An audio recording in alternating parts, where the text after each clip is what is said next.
Next guest is one of our regulars. He is, of course, our legal expert, Micheal De Broglio from De Broglio Attorneys. And today we're talking about a case that we previously referred to, and we want to find out exactly what's been going on. I know that, Micheal, last time that we talked about this particular case, you were still in the process of going through the protocols. It's a case involving medical negligence.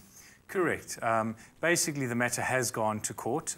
We have now got judgment. And, you know, sometimes you go to court on day X and 2 months later you get the judgment. We've got the judgment for a very healthy sum of about 2.7 million. And so we've got a very happy client, or he will be, once he's paid.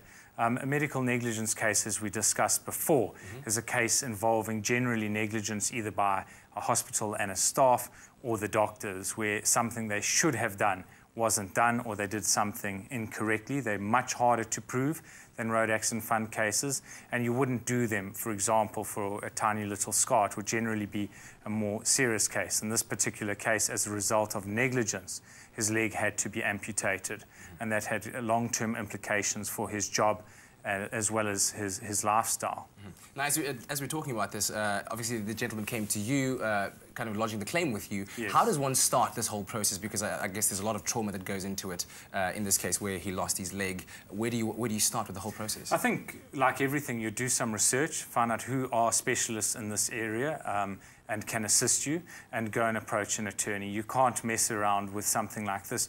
You can't negotiate a personal injury case yourself. You really need a lawyer who does this type of work and has a whole team of the various medical experts, because lots of medical experts are required in each case to prove the various aspects of the case, and go off to an attorney and let that attorney start the case. And it's very important to go quickly, because when you're dealing with, for example, a state entity, you have a limited time frame of 6 months to make a demand of them.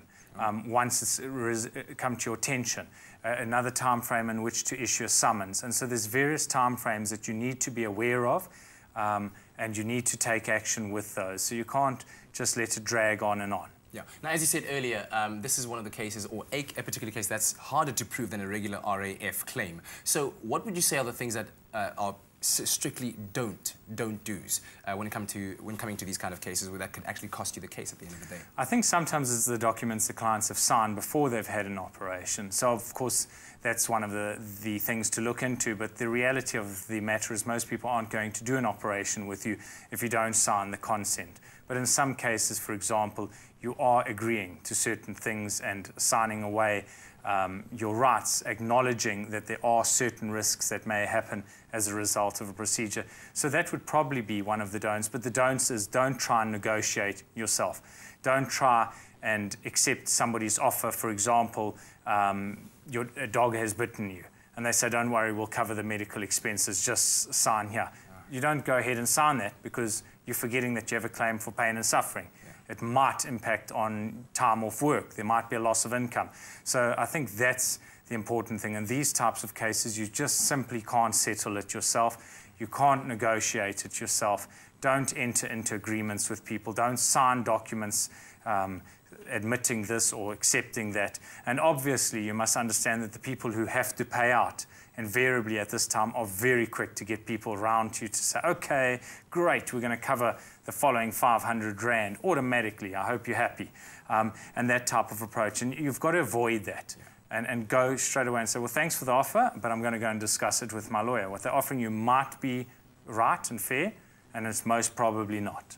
So typically, how long would you expect a payment to be processed when it comes to a case like this? Once the matter's gone to court and you've got a judgment, how long it's going to take really depends on who's going to be doing the paying.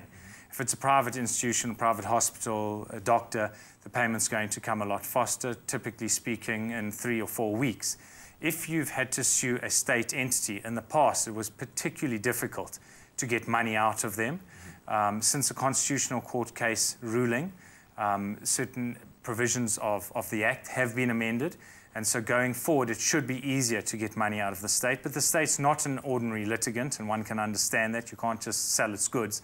And it is harder to get money out of the state, and it does take a bit longer, but your attorney will be familiar with the Act and will have to go through the various steps. So the answer is to be patient. I mean, these cases take a long time in the first place, and when you finally got judgment, you mustn't think that tomorrow there's going to be a little SMS from your bank saying, congratulations, 2 million's in your bank account.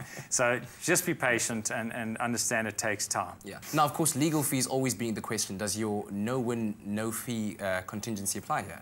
Yes, absolutely. I think that, you'll get any attorney who specialises in this work to do this work for you in terms of the Contingency Fees Act. And it has a lot of protection built in for the member of the public and explains exactly what the attorney's rights are, what the fees will be.